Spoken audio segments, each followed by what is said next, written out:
In this video, I'm going to talk about some of the issues that the Canon M50 has and reasons why you might want to look elsewhere if you're looking into purchasing this camera. Now, I don't want to waste your time. Let's just get right into this video. But if this does help you out in any way, please consider dropping a like and subscribing to my channel.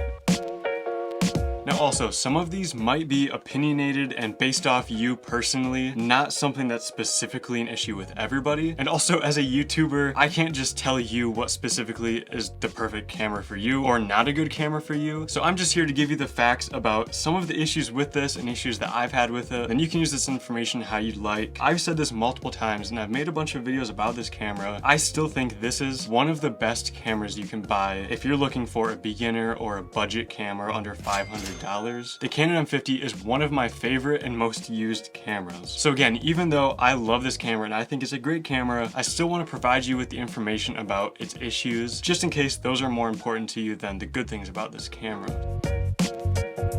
So the first issue with the Canon M50 has to do with recording in its 4K mode. So the M50 can record up to 4K at 24 frames per second, which is essentially the standard resolution nowadays. 1080p is kind of working its way out. 4K is pretty much the new 1080p if you want to think about it in that way. And so this camera can record in 4K. However, the autofocus in the 4K mode is absolutely terrible. So if you're looking to buy this camera, or if you do use this camera for vlogging or recording yourself, or you just aren't experienced with manual focus or don't want a manual focus, typically if you're recording 1080p with this camera in any of the 1080p modes or just taking pictures with it, this camera has absolutely amazing autofocus. I've really never had issues with it being slow or missing focus or anything like that. However, only in the 4K mode, Canon gets rid of dual pixel autofocus and uses this much worse version of autofocus. It's not even usable. Like, I 100% of the time wouldn't even try to use autofocus because it'll look way worse than manual focus. It'll constantly be searching back and forth, focusing from infinity to close focus, just moving around. It looks absolutely terrible and legitimately worse than manual focus, even if some things are slightly out of focus. Long story short, the autofocus in the 4K mode is absolutely terrible, so you can't really use the 4K mode for much unless you want to specifically manual focus every time, which of course for filmmaking and stuff like that you would do normally, but for vlogging, for content creation, for anything else, and if you're just not experienced with manual focusing, which this is a budget beginner-friendly camera in the first place, so most people aren't going to be super familiar with manual focusing, that's where the issues come with recording 4K with this camera. Now that one's kind of specific, I know, but it's definitely something to think about if you wanted to record 4K vlogs with this camera or something like that with autofocus.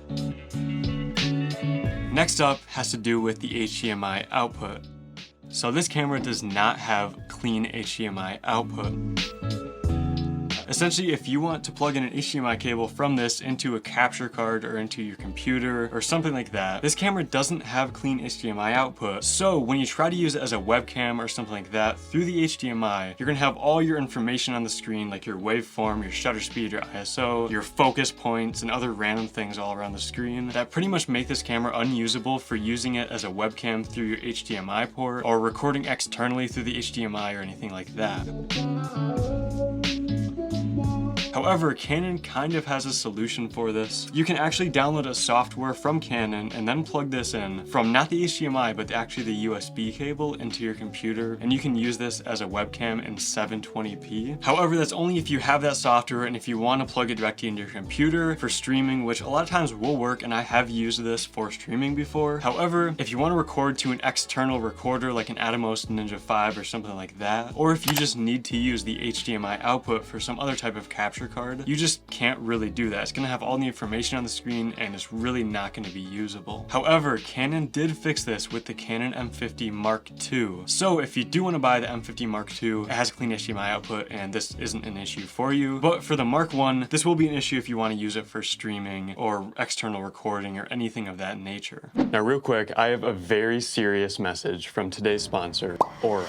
Okay, so I just searched up my address on Google and literally the first website that came up had some personal information about me as well as the city that I used to live in. But even scarier, it had my relatives' full names, full addresses, as well as all the locations they used to live and even scarier personal information about my relatives. This information is accessible because of data brokers who profit by selling your information to robocallers, telemarketers, spammers, and literally anybody else that wants to learn more information about you. But that's where today's sponsor, Aura, comes in. Aura will actually identify data brokers that are exposing your information on the internet and automatically submit opt-out requests on your behalf. And they'll even opt you out of junk mail and telemarketing lists. So what you can do is use my link, aura.com/foxtail, and get 2 weeks for absolutely free. And you'll be able to see how many data brokers are actually selling your personal information. Now, Aura's app also features a VPN, password manager, real-time credit and identity theft monitoring, and it even protects your devices from malware. Aura has almost every internet safety tool you're ever gonna need all in one single app. So let Aura do the hard work of keeping you safe online. If you sign up right now with my link, Aura will give you 2 weeks for absolutely free, and you will be shocked at how much private information Aura finds exposed over these 2 weeks. So again, go to aura.com/foxtail or click the link down in the description to sign up for your free 2-week trial today. So huge thanks to Aura for helping protect your privacy.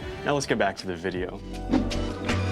Alright, next up, issue number 3 is actually the lens mount on this camera. So this is the Canon EF M mount. Canon started this lens mount in 2012 with the original Canon EOS M, all the way until I think the M50 Mark II was the last camera they released with this mount, and then Canon decided to discontinue it and pretty much fully switch over to the RF mount. So again, this might be an issue for you, it might not be. Personally, I almost 100% of the time use adapted lenses, whether it's a Canon EF lens with autofocus, or if it's something else like a vintage lens. Almost 100% of the time, I personally adapt lenses to this camera. Now for that, adapting lenses, that's not really an issue because you're gonna have all these old different lenses anyways that you can always get new lenses for and buy different adapters to use whatever adapted lenses you wanna use. However, if you're planning on using first-party Canon EF M mount lenses, pretty much what's out there right now is what there's always going to be, and in terms of upgrading your camera eventually, if you want to upgrade and you have first-party EF M lenses, you're going to have to upgrade your lenses too because they won't work with any of the newer Canon cameras that are going to be released in 2023 and beyond. So that's pretty much the issue with the lens mount, is that this is a completely dead lens mount that will have no further lenses or cameras produced for it, which really sucks. I mean, these tiny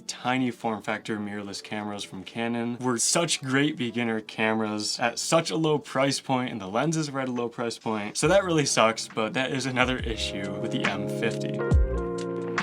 Alright, and last but not least, this one is probably more specific to me. I don't know how much this will be an issue for other people, but that is the HDMI output. Now, not the clean HDMI output or anything like that. It's actually the form factor of it and where it is on the camera. Almost every other camera has all their outputs on this side of the camera. I don't know, depending on how you look at it, the left or right side. If you're looking at it from the front, you know, it's this side of the camera. So the M50 has the microphone input there. Most other cameras have microphone input, HDMI, you know, USB, whatever else there is on that side of the camera. And so when you're holding the camera, you know, all the cords are coming out the other side, or if you have a top handle, you know, they're all coming out from this side. It doesn't really interfere with cages or anything like that, and it all just works fine. However, with the M50, Canon put an NFC sensor over here, they put the microphone port on this side. However, the HDMI and USB, they put on the other side, directly on the grip of the camera. So if you have an external monitor on this camera hooked up through the HDMI, you literally can't hold it like this. The HDMI pokes right out from the grip on this side of the camera. You can't even hold the camera like this. If you have a top handle, you know, that'll help out because it comes out from the side, but I just don't understand why it's on this side of the camera to where you legitimately cannot hold the camera in a normal way if you have an external monitor hooked up to it. And then also, this has a micro HDMI port, which is the absolutely easiest HDMI form factor to break. It's this tiny connector. Like, I swear it's smaller than a micro USB connector, which is already a tiny, super easy to break connector. So if you bump the HDMI at all, if you even try to somewhat hold it regularly with the HDMI plugged in and you bump it or push it, it can just snap right off so easily. Just overall, the location of the HDMI and the type of HDMI both suck on this camera. But again, making a camera this small and light of a form factor is super difficult, and I'm sure Canon just literally could not fit them on this side of the camera. Guessing that's why they did this. So it's understandable why they had to do it in keeping this camera in such a small form factor, but it's still just